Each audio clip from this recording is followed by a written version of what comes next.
Hey there everyone, it's June 1st. It's starting to get hot outside. Happy summer everyone. I hate the heat. My nose is a little stuffy because I got allergies, but I'm doing this anyway. It's time for my May collection update. I have a little bit of everything this month.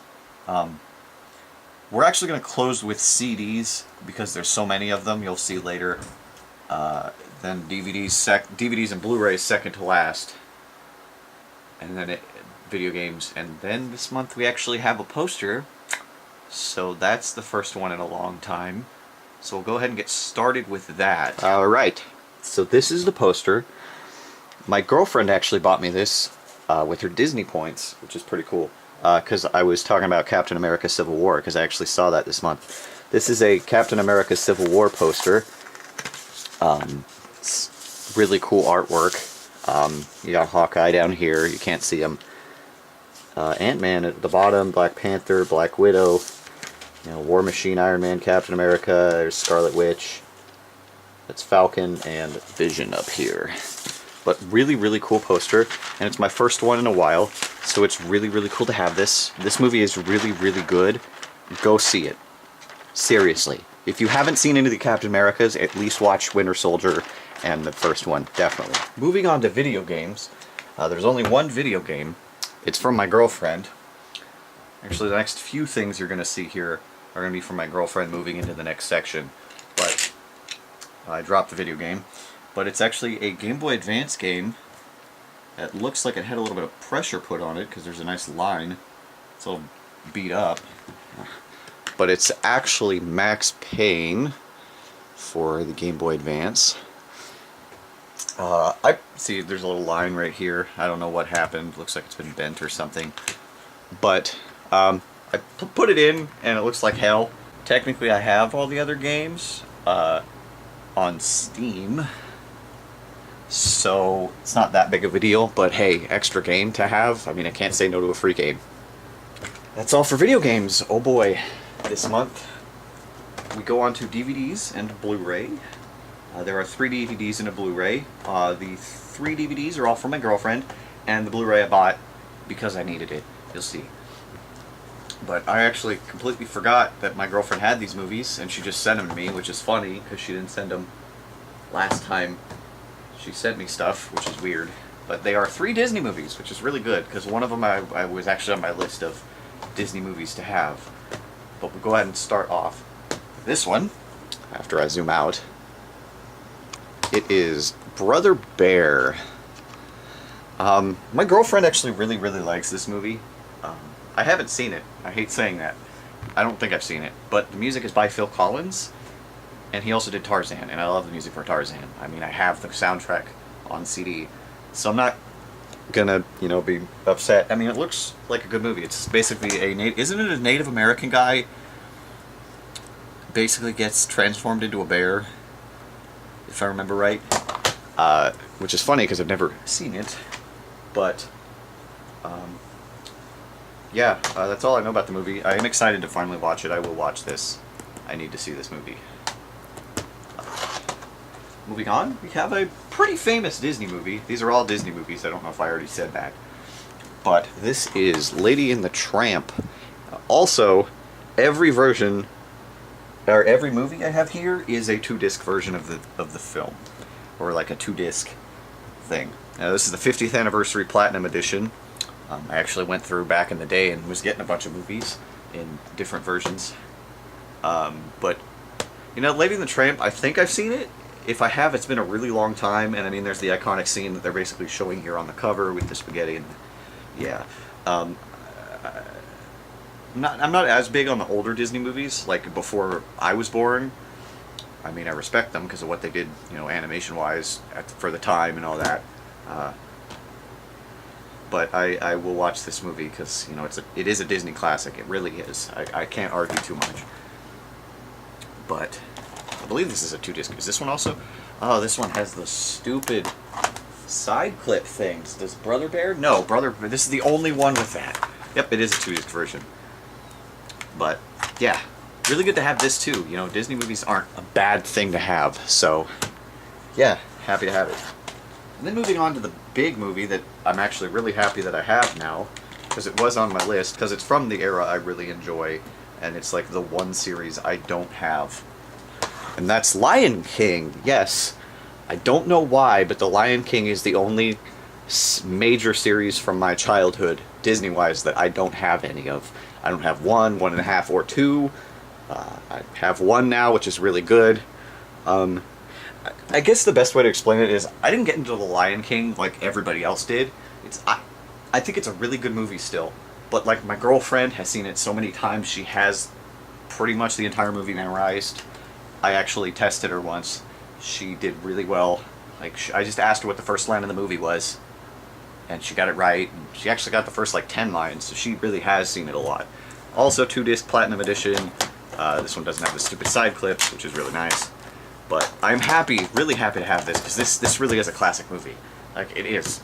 Like, just period. The Lion King, as a whole, is a classic movie. I mean, that... Just can't wait to be... Okay, I'm done. I'm done. We're moving on. We are moving on. And then finally, we have the only Blu-ray I got. It is a big movie for me, because I saw it in theaters, and absolutely loved it. Just this movie is one of the it's so beautiful. Deadpool. I can't put into words how awesome I find this movie. It doesn't even, like, Ryan Reynolds plays the main character, but it doesn't feel like it's Ryan Reynolds playing the character. It feels like he literally is the character. And with how long he waited to make this movie, yeah, I see why. This movie is just so... Deadpool is a very, very unique character, I guess is the best way to put it. And I'm trying to avoid all spoilers. But just to give you a taste, if you can't... You can see it on camera now, but just right here it says, "Go deeper inside Deadpool." Flip me over to find out more. But I give it 4 Golden Girls. It's the best picture of the year. It's just it's just one of the best movies I've seen. One of the best movies I've seen in a very long time. Plus, it's actually owned by Fox, who also owns the X-Men franchise. So there's a very high possibility that there might be something to do with the both of them in the future. We'll see. Great movie, though. Haven't watched it since I saw it in theaters. I do need to watch this. It's important that I watch this as soon as possible. Yes. Great movie, though. Oh my god, this movie. Go see it, everyone. If you're under the age of... You know, I'm going to say if you're under the age of 16, you should not see this movie because of what's in it. I'll even say like 17, 18, but it's a great, great movie. Really, really good. Alright. We move on to the final section, and that being CDs. And oh boy, this is the most CDs I've bought in a month in a very long time. There is a reason for that, and I will explain that at the end of the video. But, let's see, I have 3, 6, 9, 13 CDs here. Of the 13 here, there are 2 that are not prog power bands. And from this...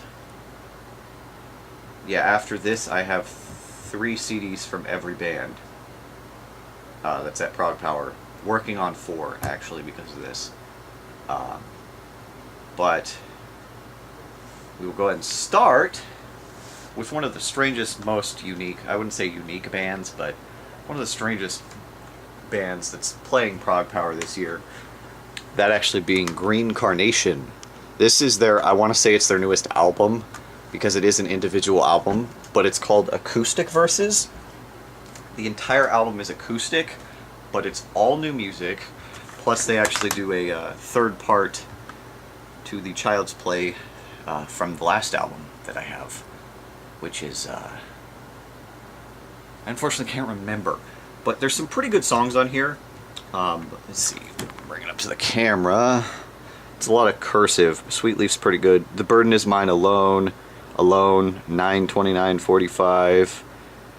Yeah, there's some good songs. I they technically have one more CD that I want. They technically have two CDs, but the other one's like a doom metal album, and I'm not too into that. But they have one other album. I don't think I'm gonna get it. I'm pretty sure I'm done buying Green Carnation. They're all right, not my cup of tea completely. They're pretty good, so I bought more than one CD of theirs. But this is a good album. It was a lot of fun to listen to. Acoustic is a lot of fun sometimes just to listen to. But anyway, moving on. Moving on, we have the Wednesday night opener that I'm excited for. That being Lord. This is their second album, Ascendance. You know, I notice now that I don't pay attention to a lot of the album covers because this looks awesome. All of their album covers have been really cool. This is like it kind of just reminds me of a fallen angel type thing because it's an angel burning wings and it's angry looking. I'd actually have to say this probably is my least favorite album of theirs I heard. I'm still going to buy the first one, and at some point maybe I'll buy Dungeon. I'm not 100% sure. The band, the main guy, Tim, from this band is in. But it was a pretty good album. Let's look at the track listings, see if I remember.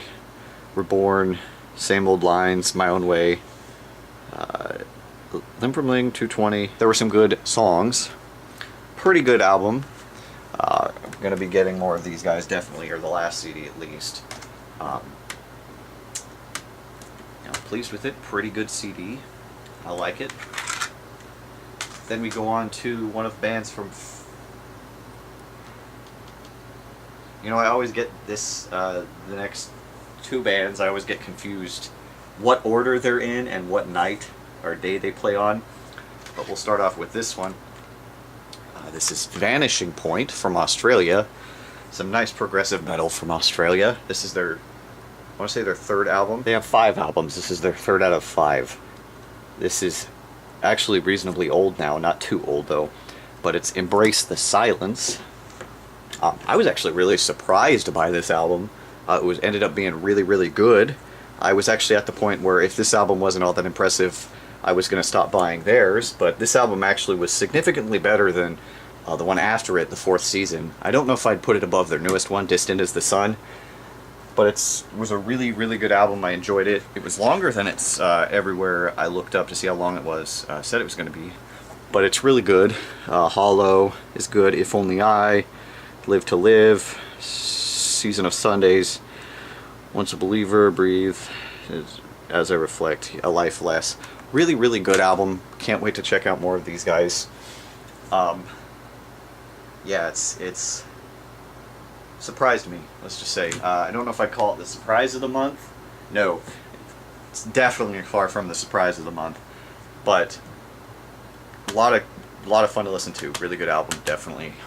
Getting more of them. Worth a check out too. Check them out. Vanishing Point.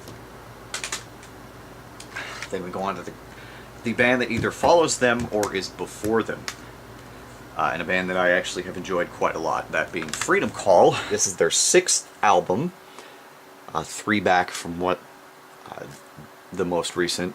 This is Legend of the Shadow King, and it's actually one of my dad's favorites of this band. I don't know about myself, because I like Land of the Crimson Dawn and Beyond a lot. Still a pretty good album. It's kind of a concept album, sort of. But looking at songs, Out of the Ruins, Thunder God, Tears of Babylon, Merlin, both versions of Merlin, Legend of the Past, and Requiem were both really good. Yeah, this is actually a pretty good album. A lot of fun. Some good, solid power metal. I can't wait to see these guys in Atlanta. It's going to be a lot of fun. Definitely worth a check out if you like power metal. Freedom Call. They're really, really good.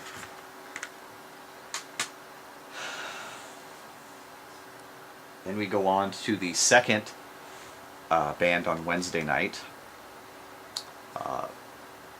And one that was also on my list to potentially stop buying. They only have one other CD other than this, like Green Carnation would have. But I actually think I'm going to buy that last album. That being Stream of Passion. Now this one I did something different. Usually I start at the newest album and go backwards. This one I just said screw it and just bought the first album. So I'm missing their third album. Or is it second? I think it's third. I believe it's their third album. But this is their first, and probably their best in my opinion. They were actually created, this band was created by the guy that does Arion, Arjen Locanson. And this is the only album he's actually on of it. After that he left the band to let them do their own thing. Funnily enough, they're actually breaking up.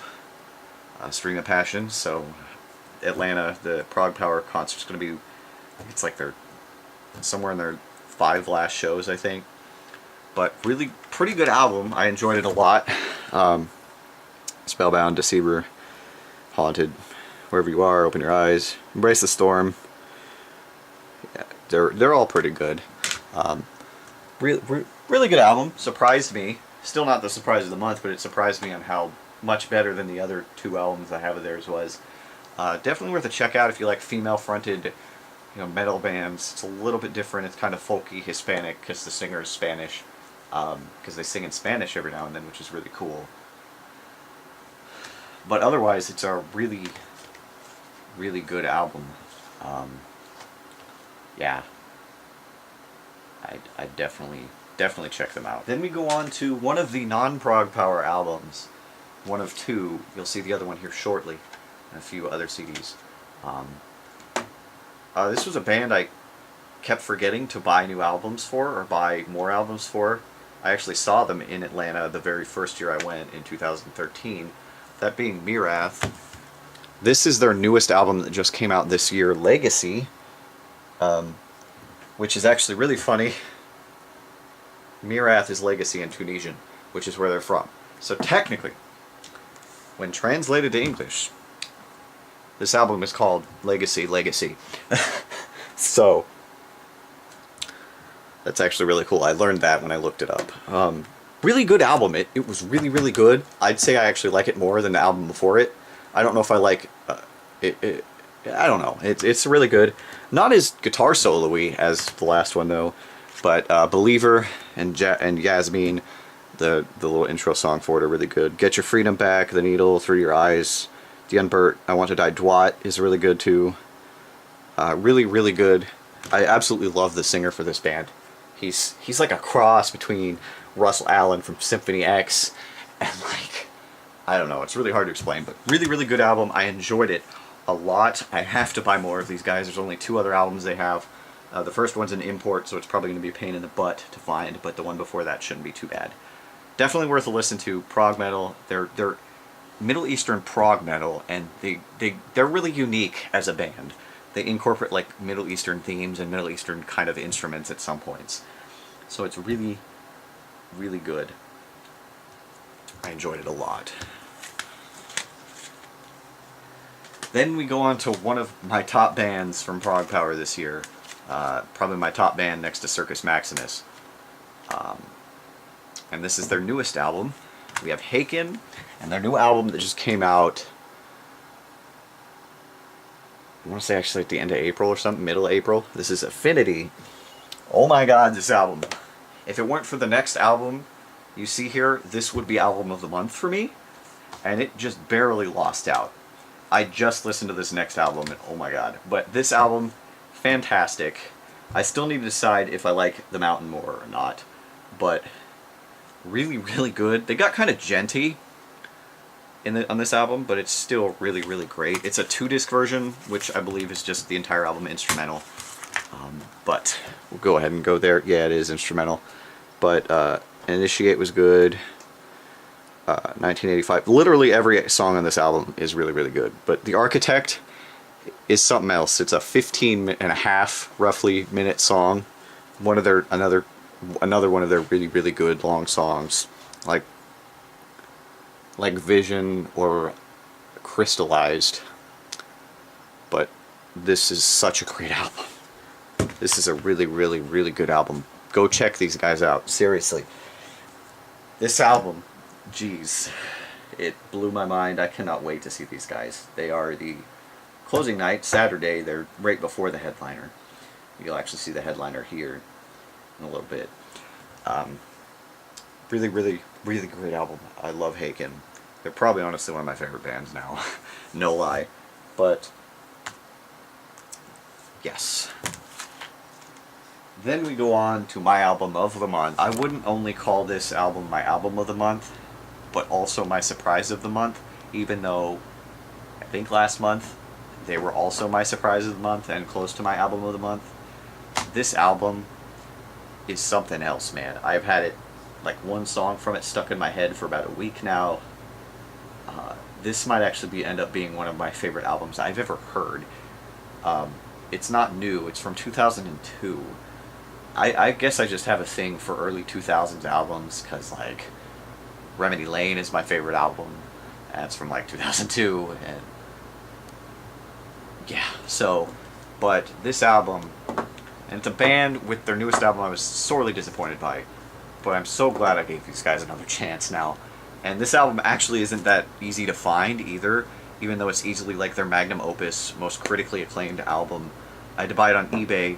I actually paid over $20 for this album, but it is a 2-disc album, so I say it's worth it. Even it wasn't that much; it was like $22. But I don't really know how to hype this up anymore. But it's "Snow" by Spock's Beard.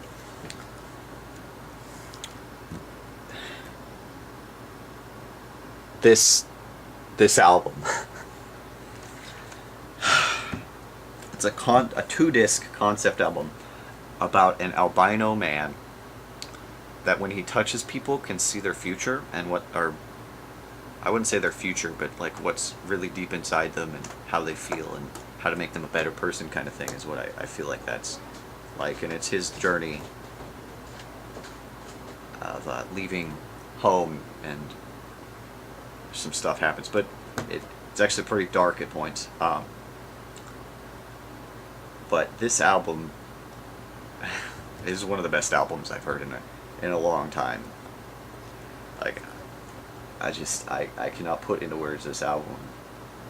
This is back when Neil Morse was still in the band. He actually immediately left after this album because he converted to Christianity, and now he does his own solo stuff, and then he's also in a band called Transatlantic with the old drummer for Dream Theater, Mike Portnoy, which I might have to check out, and his solo stuff, and some other things. But he has such a great voice. He really does. I'm going to have to get the rest of the albums, if I can, that he's on. Because I have the 2 with their newest singer, and then there's 2 where the drummer was the lead singer, that were immediately after Neil Morse left. This was the last album with him. And then there's like 3 or 4 before this one. This album, I'm going to flip it over and we're going to go through tracks that I really like. We'll start with disc 1. Made Alive Overture is a nice little instrumental-esque thing. Stranger in a Strange Land, Love Beyond Words, 39th Street Blues. Devil's Got My Throat's actually pretty good. The Open Wide the Floodgates, and then you got Part 2, Solitary Soul. Wind at My Back is the song that's been stuck in my head for like a week. It's so good. It's amazing. And then you got, on the second disc, the second overture, 4th of July, Reflection, Carrie, Looking for Answers, I'm Dying. There's a revisit to Devil's Got My Throat. Then there's just this one where it's just an instrumental by the keyboardist called Ladies and Gentlemen, Mr. Ryo Akamoto on the keyboards. And then Made Alive Again, which is a throwback to the first song on the album, and they redo Wind at My Back. This album is something else. I feel like it can easily break my top 10 of my favorite albums just with a few more listens, I think. But my God, to any of you watching this, you seriously need to find this album or look it up. Try to listen to it on YouTube, Spotify, whatever. This album is fantastic. It's some good, solid prog rock. It just... I wish I had discovered these guys much more recently after listening to this album. Really, really good. Easily my favorite album of this month, the last few months, to be honest. I don't know. It's probably the best album I've honestly heard since I listened to Remedy Lane for the first time. So, I don't know. This album. And it's not last because when I do these videos, I organize by popularity. and I would say that these next few bands are probably more popular than Spock's Beard. But we'll move on. We'll go on to the other non-prog power album or band. I mean, it's one guy technically, but that being Steven Wilson from Porcupine Tree, a really big prog rock and metal band. This is his most recent solo album. It's called Hand Cannot Erase, or Hand Cannot Erase, because on the album here there's a period between every word, so I wonder if there's just supposed to be an extended pause or something. I love this cover, by the way. But this album actually surprised me. It wasn't... I remember reading that it was on a lot of people's, top list for 2015, so I built it up quite a bit, and it didn't quite meet those expectations, but there were still some really good songs. Hand Cannot Erase is a very, very, very good song. Perfect Life. There's a lot of really good songs on this album. Really, really good. I guess it's supposed to be a concept album about a woman who dies and isn't, like, nobody notices she's gone or didn't show up for anything. So, like, it's, I don't know. And it's actually based on a real lady who died in her house or apartment. This was in Britain. And she wasn't discovered for 3 years, or like 5 or something. She like died in her chair, and like nobody noticed she was gone. They finally like got into the house because like the bills weren't being paid or some stuff, and they just found her body there, which is creepy. It's just that story is weird, but really good album. I'm still getting over talking about snow, so I got to get into the right kind of mindset. But this was still a really, really good album. I'm definitely going to get the rest of his solo stuff, and I need to get some Porcupine Tree one of these days. Moving on, we have the headliner for Friday night, that being Fate's Warning. And this is their album, A Pleasant Shade of Grey. Same thing as with like Spock's Beard and Stream of Passion. I'm not going backwards from the newest album. They actually have a new album coming out next month. That's the funny thing. But this is from 1997, and it's literally one song split into about 12 tracks. It's literally an entire song called A Pleasant Shade of Grey. Like, even the track listing says A Pleasant Shade of Grey, Part 1, 2, 3, 4, 5, 6, 7, 8, 9, 10, 11, 12. It's a pretty good album. I wouldn't say it's as good as Darkness in a Different Light. It's better than Awaken the Guardian because it has Ray Alder instead of John Arch, and I still can't get into John Arch. I'm going to get all of the Alder albums. I'm going to have to get Theories of Flight, the new one, when I can. But this is still a pretty good album. A lot of fun to listen to. If you like, uniqueness and having every track flow together, definitely worth a check out. Definitely worth a check out. And then we go on to the Wednesday night opener. And a band that I never thought I'd get into. And I actually decided to go back to their original singer and buy probably what's their most famous album, Dragon Force. This is Inhuman Rampage. This album actually surprised me a lot. It was better than I thought. I never thought I'd get into Dragon Force, but after listening to Power Within and Maximum Overload, the two CDs with their new singer, I was like, oh, I'll give it a shot, and I just bought the album with Through the Fire and Flames on it. Just because, and it surprised me. It was pretty good. I can dig it. There's 3 more albums I need of theirs, but Through the Fire and Flames is the opener, and that's just one of the craziest songs ever made. Revolution Death Squad's actually pretty good too. Storming the Burning Fields is pretty good. Operation Ground and Pound's alright. Body Breakdown, there's pretty good songs on this album. Yeah, they're overkill because they play fast and crazy as balls, but they're still a really good band. They are also really good showmen. I saw them open for Camelot up in Seattle in December, and they can put on a show. I'll give them that. Hey, you know what? If it gives me something to look forward to during the whole thing, I'm happy. Yeah, so Dragon Force, blah blah. Then we go on to the closer of the entire festival.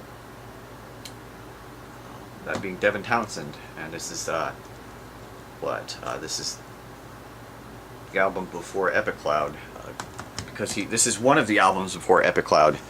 It was actually supposed to be the last album in the series that he also released simultaneously with another album. This is Ghost. It's actually in a sleeve. So here's the actual album. We'll get rid of this sleeve. This is more prog rock than anything, but the counterpart to this album, Deconstruction, is heavy as hell. This is really, really light, and I would actually call it my disappointment of the month, because I really liked Epic Cloud, and his very first solo album, Ocean Machine Biomech, was really good. I enjoyed that, but this is just so prog. It's so progressive. It's like really soft. There's acoustic guitars through the whole thing. There were some okay songs. I don't really have much to say about this album because I just couldn't get into it. But I will still buy more of his stuff because I know I need the Ziltoids. I need those. And then there's a couple other ones I want to get. His Devin Townsend band stuff I want to get, definitely. Synkestra and Accelerated Evolution. But I'm still going to buy his albums. It was just, whatever, it is what it is. He's supposed to be coming out with a new one this year, too. We'll see. Then we go on to the Thursday night headliner, All of the Hype for Thursday. And this is actually one of their most famous albums, or the album where everybody says they became like elite in the power metal scene. Blind Guardian. This is the remastered version, so the re-release of Somewhere Far Beyond. The other albums I have Beyond the Red Mirror, which is the newest one, and Tales from the Twilight World, yes. That's where everybody says they started getting really good. This was their first really, really good album, everybody says. It has one of the most commonly played live songs. But we'll flip it over. Everything's in nice stuff. Time What Is Time is great. Black Chamber's pretty good. Theater of Pain. But then you got the Bard song In the Forest. That's one of their really famous, really popular songs. And then there's a second part to it.